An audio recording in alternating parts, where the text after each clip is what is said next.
Hello everyone, मैं रमन कुमार रजक स्वागत करता हूं आप सभी का अपने यूट्यूब चैनल पर। दोस्तों, आज की चर्चा का विषय है 10 का दम पार्ट 3 और इसमें हम लोग कर रहे हैं 10 वेरी इंपॉर्टेंट एमसीक्यूज को और ये है इसका पार्ट 3।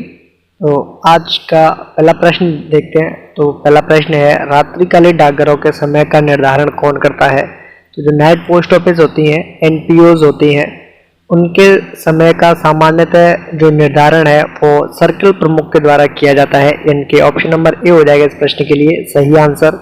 और सर्किल प्रमुख कौन होते हैं? तो सर्किल प्रमुख होते हैं चीफ पोस्ट मास्टर जनरल, जिन्हें शॉर्ट में सीपीएमजी कहते हैं।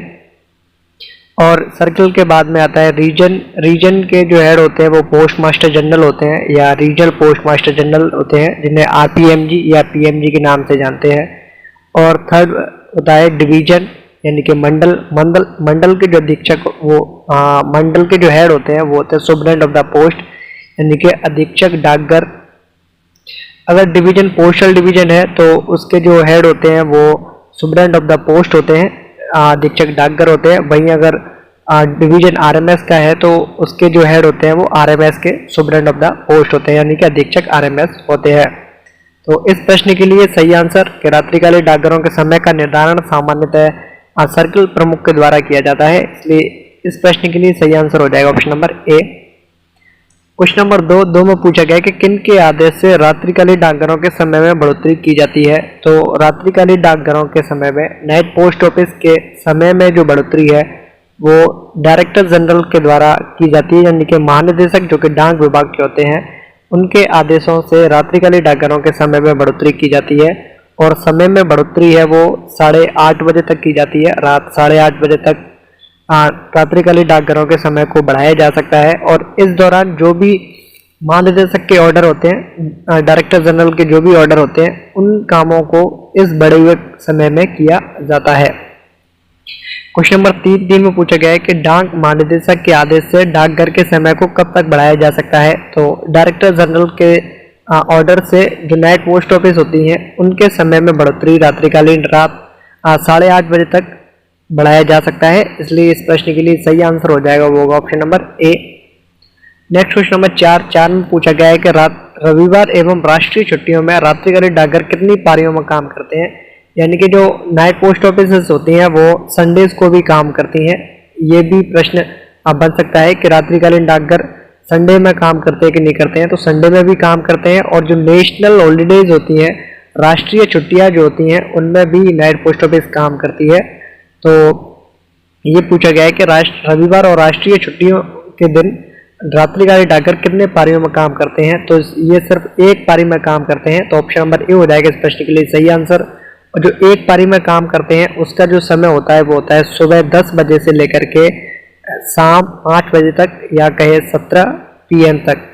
तो सुबह 10 बजे से शाम 5 बजे तक का समय होता है और एक पारी में ही काम करते हैं। नेक्स्ट क्वेश्चन नंबर 5 में पूछा गया है कि रविवार एवं राष्ट्रीय छुट्टियों के दिन निम्नलिखित में से कौन सा कार्य नहीं किया जाता है? तो नाइट पोस्ट ऑफिस में रविवार और राष्ट्रीय छुट्टियों के दिन काम किया जाता है, तो निम्नलिखित में से कौन सा ऐसा कार्य है जो नहीं किया जाता है, ये पूछा गया है। तो जो डाक वितरण का समय कार्य है वो रविवार के दिन और राष्ट्रीय छुट्टियों के दिन रात्रिकालीन डाकघरों के द्वारा नहीं किया जाता है।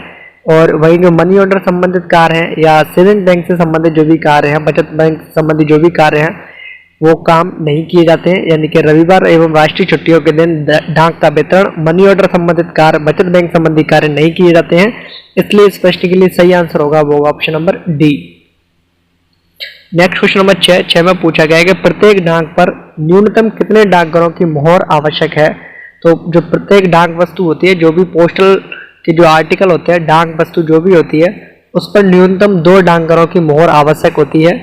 तो एक तो होती है बुकिंग डाकघर, यानी कि जहाँ से जो बुकिंग ऑफिस है, जहाँ से जिस डाक वस्तु को बुक किया जाता है या जहाँ पर पोस्ट किया जाता है। और दूसरी होती है डिलीवरिंग ऑफिस, जहाँ पर इसका वितरण होना होता है, यानी कि वितरण डाकघर और बुकिंग डाकघर। 2 ऐसे डाकघर होते हैं जहाँ पर किसी भी डाक वस्तु को न्यूनतम वहाँ पर जो मोहर है वो लगाना आवश्यक हो जाता है। तो कम से कम 2 जगह मोहर लगती है एक डाक वस्तु पर, इसलिए इस प्रश्न के लिए सही आंसर हो जाएगा option number A.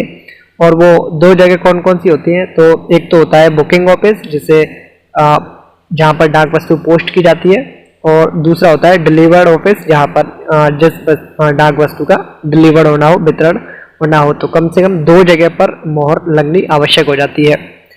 Question number 7 में पूछा गया है कि पैकिंग संबंधी जो नियम है post office guide part first के, वो किस धारा में है या किस क्लॉज में है। तो पैकिंग संबंधी नियम post office guide part first के रूल नंबर 15 में है या क्लॉज नंबर 15 में है, इसलिए इस प्रश्न के लिए सही आंसर हो जाएगा वो option number A.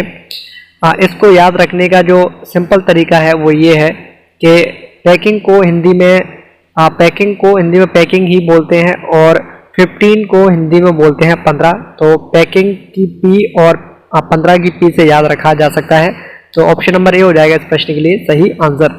Next question number 8 में पूछा गया है कि सील मोहर लगाना डाकघर गाइड भाग पार्ट फर्स्ट की किस धारा में निहित है, यानी कि जो सील मोहर लगाने के जो भी नियम्स हैं वो post office guide part first में दिए हुए हैं, तो वो किस क्लॉज में दिए हुए हैं। तो वो क्लॉज नंबर 16 में दिए हुए हैं कि सील मोहर किस तरीके से लगानी होती है, तो ऑप्शन नंबर ए हो जाएगा इस प्रश्न के लिए सही आंसर।